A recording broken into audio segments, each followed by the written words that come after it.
Askofu wa Kanisa la Kiinjili la Kilutheri Tanzania KKKT Dayosisi ya Kusini Mashariki Yeriko Ngwema amewataka washirika wa kanisa hilo kutosherehekea sikukuu za Pasaka kwa mazoea, badala yake wamruhusu Yesu awe mwanga wa maisha yao. Akihubiri katika ibada iliyofanyika kanisa kuu la KKKT Usharika Cathedral mkoani Mtwara, Askofu Ngwema amesema watu wengi husherehekea sikukuu hizo kwa mazoea, huku akiwataka kuwa hai kiroho na kuwa watu wa ibada mara zote. Himizo la leo katika madhabahu hii ni kwamba ni muhimu sana watu wa Mungu tusiabudu kimazoea. Enda kwa unyenyekevu mbele za Mungu aliyefufuka, ambaye anatufundisha kwamba ufufuko wake ni uhuisho wa vilivyokufa. Ufufuko wake ni ushindi kwa kifo. Kwa Kristo aliyeelewa Pasaka, kufa ni kulala usingizi. Maana liko tumaini la kwamba Kristo atakaporudi kulichukua kanisa atafufuliwa kwanza, alafu aunganishe na walio hai. Sikiliza uliyeshiriki ibada ya Pasaka leo, walio hai rohoni, sio walio hai, maana kuna wafu walio hai. Unaweza ukawa umekufa kiroho. Dalili za nje za kufa kiroho ni kutokumwamini Yesu, kutoruhusu Yesu akuongoze. Unajiongoza kwa matashi yako, kwa unakuwa na imani ya ujanja. Mungu hataki ujanja, anataka tumwamini yeye, tumtumaini yeye, tumpokee yeye awe dereva wa maisha yetu. Ibada hiyo pia iliambatana na uzinduzi wa kitabu cha mtumishi wa Mungu Mwalimu Agustino Gadau kikiwa na jina la Nguvu ya Imani, huku mwandishi wa kitabu akieleza lengo kubwa la kuandika kitabu hicho kuwa ni kukuza imani ya wasomaji, ambapo baadhi ya waumini wa kanisa hilo akiwepo Upendo Muze na Lusungu Mselela wameeleza namna walivyobarikiwa na ibada hiyo, huku wakipongeza uzinduzi wa kitabu hicho. Leo nimekuwa na ibada ya uzinduzi wa kitabu changu cha kwanza kinachoitwa Nguvu ya Imani. Kitabu hiki kimebeba mambo mengi. Tutajifunza nguvu ya imani, namna inavyotenda kazi katikati ya maisha yetu. Tutawaona maadui wanaozuia imani zetu kutokusonga mbele. Kitabu kama hiki cha Nguvu ya Imani kinaweza kumjenga Mkristo, si Mkristo tu, bali mtu yoyote ambaye anaweza kusoma hiki kitabu kinaweza kumuimarisha katika imani yake, kuhakikisha anajenga mahusiano mazuri na Mungu. Jambo la kwanza, lakini kujenga mahusiano mazuri na jamii inayomzunguka.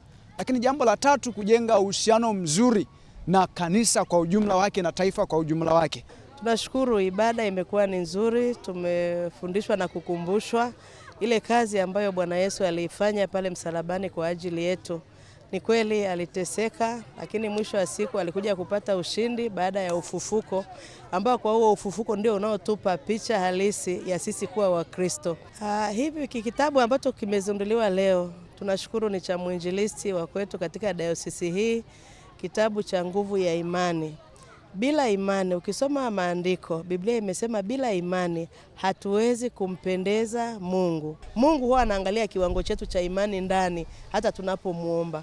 Kwa hiyo kwa kuzinduliwa hiki kitabu leo cha Nguvu ya Imani, tujitahidi tukisome, tujitahidi kuelewa, tumuombe Roho Mtakatifu aendelee kutufafanulia ili tuendelee kuongeza kiwango chetu cha imani. Ujumbe wa neno la Mungu ambao tumeupata ya kwamba sasa tuishi maisha ambayo ni mapya ya kumpendeza Mungu, na kwa sababu tumeweza kufufuka pamoja naye, na kwetu la Kristo huo ndio ushindi na ndio msingi wa imani yetu. Katika ibada ya leo tumebahatika kuwa na uzinduzi wa kitabu cha Nguvu ya Imani. Kwa kweli ni kitabu kizuri, tumekiona na kipo kwa ajili ya kutujenga katika imani. Katika hatua nyingine, askofu mstaafu wa Kanisa la Kiinjili la Kilutheri Tanzania KKKT Dayosisi ya Kusini Mashariki amewataka washirika wa kanisa hilo kusherehekea sikukuu za Pasaka kwa kutenda matendo mema. Akihubiri katika ibada iliyofanyika katika kanisa la KKKT Magomeni Mtwara, askofu mstaafu Lucas Mbedule amewataka washirika hao kuadhimisha siku hiyo kwa kufanya matendo mema ya huruma badala ya kufanya maigizo mbalimbali, ikiwa ni pamoja na kuacha usaliti. Katika historia ya mateso ya Yesu, jambo la kwanza tunaloliona pale ni usaliti, kusalitiana. Mnakuwa katika nia moja, lakini mmoja anageuka. Yuda aligeuka akawasaliti wenzake. Hilo ndilo fundisho katika kanisa letu. Wako wasaliti katika vikundi vyetu vya kwaya, kuna wasaliti. Jinsi hukumu ilivyoendeshwa wakati ule, Yesu amekamatwa Alhamisi, Ijumaa saa 9 wamemaliza na kumweka msalabani. vyombo vinavyotoa haki siku hizi vikoje? Vinatoa hukumu kwa haki? Je, hii mahakama ya Yesu walipata nafasi ya kusikiliza ushahidi? Walipata nafasi ya kupeleleza ili wajiridhishe? Sasa Yesu hawakuona mashaka yoyote katika hukumu chini, maana sio zaidi, ni chini ya masaa 24 wamemkamata, wamemshtaki, wamemhukumu, kwisha. Tena hukumu ya kifo, sio jela, afangekuwa jela. Aidha, mkuu wa jimbo la Pwani Elihuruma Jonas Maleko amesema kifo cha Yesu msalabani ni hatua mojawapo ya wanadamu kukombolewa na dhambi zao, licha kuwataka washirika hao kumtumaini Mungu kwa kila jambo, huku baadhi ya waumini wa kanisa hilo akiwepo Joseph Walute na Lois Nguru wakieleza namna walivyofurahishwa na mahubiri yaliyolenga kuwakumbusha maisha ya Yesu wakati wa mateso na kuhukumiwa. Kushinda kwa Yesu katika kifo na mauti ni ushindi wa kanisa. Kwa wale wote ambao wanamtumainia na kumtegemea, wanashinda pamoja naye. Hivyo ni kuombe mpendwa kwamba endelea kumwamini Yesu ambaye ni mshindi wako, atakushindia na amekwisha kukushindia hakika yake.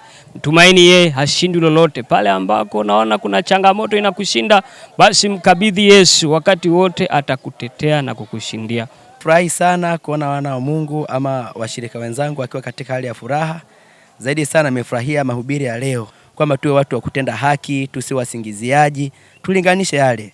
Zaidi sana amenifurahisha alipokuwa akikemea swala la dhambi, kwamba sasa imepaswa dhambi ikemewe hadharani kanisani. Kwa kweli askofu mstaafu ametoa mafundisho mazuri sana, tumejikumbusha kitu. Kwa kweli tuko na amani zote. Tunamshukuru Mwenyezi Mungu. Tumeshiriki ibada pamoja. Nikiripoti kutoka mkoani Mtwara, mimi ni Christian Ngao wa Upendo TV.